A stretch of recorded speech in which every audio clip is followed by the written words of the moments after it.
আসসালামু আলাইকুম রহমতুল্লাহ। প্রিয় দর্শক, টক শো শেষেও শারজিস আলম এবং রাশেদ খানের তর্ক থামতেছিল না।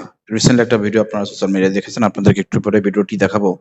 তার আগে প্রিয় দর্শক, আপনাদেরকে চলেন রাশেদ খানের পিছনের একটা ভিডিও দেখাই নিয়ে আসি। আমাকে তুলে নিয়ে যাচ্ছে, সবাই আমাকে বাঁচান, সবাই আমাকে বাঁচান। আমি মিরপুর 14 ভাসানটেক বাজার মজুমদারের মোড়ে আছি। বাসার নাম্বার কার? সবাই আমাকে বাঁচান, আমাকে তুলে নিয়ে যাচ্ছে ডিবি পুলিশে। আমাকে ধাওয়া দিয়েছে, প্লিজ আমাকে বাঁচান। প্রিয় দর্শক, আপনারা দেখলেন, হ্যাঁ, আওয়ামী লীগের সময় রাশেদ খান ফেসবুক লাইভে এসে এইভাবে নিজেকে বাঁচানোর জন্য লাইভ করেছিলেন। আজকে সময়ের পরিবর্তন ঘটেছে। আজকে সেই রাশেদ খান, যিনি গণ অধিকার পরিষদ ছেড়ে এখন বিএনপিতে যোগদান করেছেন, নির্বাচন করার জন্য বিএনপিতে যোগদান করলেও সেখানে তিনি হেরেছেন, কিন্তু আর পরবর্তীকালে গণ অধিকার পরিষদে তিনি ফেরেন নাই। প্রিয় দর্শক, গণ অধিকার পরিষদে না ফেরার কারণ হিসেবে তিনি জানিয়েছেন গণ অধিকার পরিষদের মধ্যে জামাত শিবিরের লোক নাকি ঢুকে গিয়েছে এবং জামাত শিবিরের লোকের যন্ত্রণায় নাকি তিনি গণ অধিকার পরিষদে থাকতে পারেন নাই, এজন্য তিনি স্থায়ীভাবে বিএনপিতে থাকবেন। এই গণ অধিকার পরিষদের এই রাশেদ খান, তাদের পরিণতি কি হবে জানেন? কারণ বিএনপিতে এরা মূল্যায়ন পাবে না। বিএনপির লোকজন এদেরকে লাথি চড় মেরে বিএনপি থেকে তাড়িয়ে দেবে, ঠিক আছে? আর গণ অধিকার পরিষদ থেকে যেহেতু সরে গেছে, আর গণ অধিকার পরিষদে ব্যাক করতে পারতেছে না। শেষমেশ দেখবেন যে এদের জীবনটা এমন হবে, রাজনৈতিক জীবনটা কুলুষিত জীবন, মানুষ এদেরকে মূল্যায়ন করবে না। এদের পরিণতি হবে ভয়ঙ্কর, কারণ এরা রাজনৈতিক সঠিক সময় সঠিক সাপোর্ট নিতে পারে নাই, সঠিক পথে থাকতে পারে নাই। এরা সবসময় জনগণের বিপক্ষে রাজনীতি করেছে। আজকে রাশেদ খান জামাতের বিরুদ্ধে বক্তব্য দেয়, টক শোতে বিএনপির হয়ে বক্তব্য দেয়, মনে করছে বিএনপির হয়ে বক্তব্য দিলে বিএনপির লোকজন তাকে গ্রহণ করবে।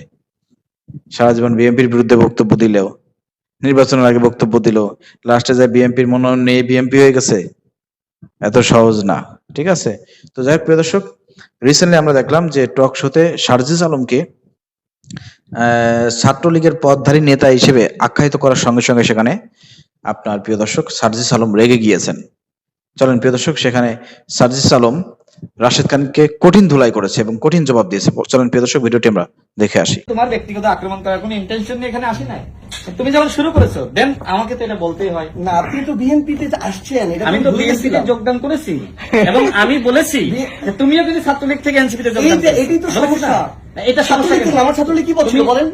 বলেন তোমার যে পদে না, আপনি বলেন কি বলছিল? না ছাত্রলীগ প্রোগ্রাম গেছিল, আপনার নূর ভাই তো করছে, আপনিও তো করছেন, তাহলে কেন করছেন এগুলো? না, না, আপনার নেতা নূর ভাই যখন করছে তখন সমস্যা নাই, আমরা সমস্যা। ওনার তো পদ ছিল উপসম্পাদক, আমি তো এটা ছিলাম না। সমস্যা বলি না না, অবশ্যই সমস্যা তুমি আমাকে এটা আপনি অসংখ্য দক্ষতা বলছেন, অবশ্যই।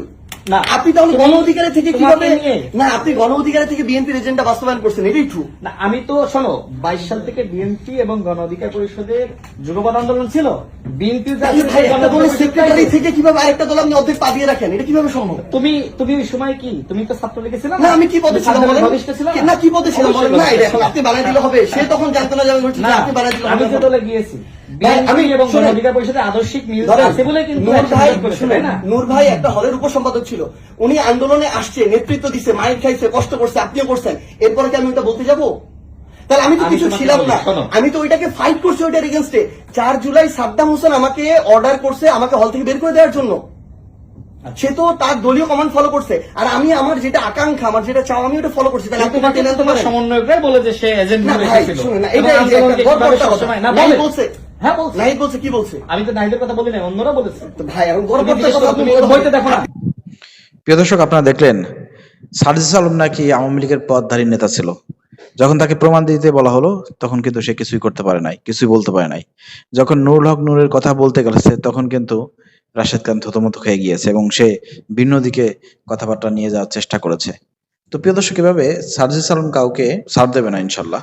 যেভাবে এখানে দাঁত ভাঙা জবাব দিয়েছে, আমরা আশা করবো যে নেক্সট এই রাশেদ খানকে সে যেখানে টক শোতে যাক না কেন তাকে কঠিন ধুলাই করতে হবে এবং তার রাজনৈতিক ভবিষ্যৎ অন্ধকার।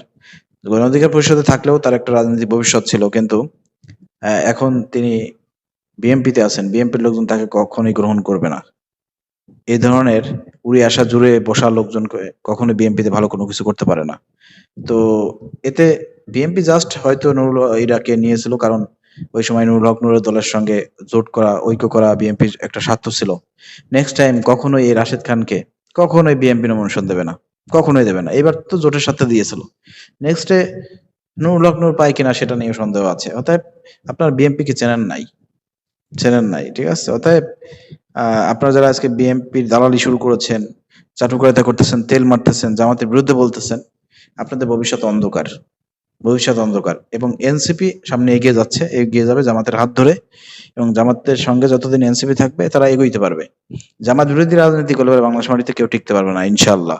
প্রিয় ভিডিও শেয়ার করে রাশেদ খানকে সবাই জবাব দেন কমেন্টে, যে এর মতন এই একটা পরাগাছা রাজনীতি ময়দানে তাদেরকে আমরা রেসপেক্ট করতাম, কারণ তারা অনেক আন্দোলন সংগ্রাম করেছিল, কিন্তু রাষ্ট্রে তারা সঠিক পথ অনুসরণ করে নাই।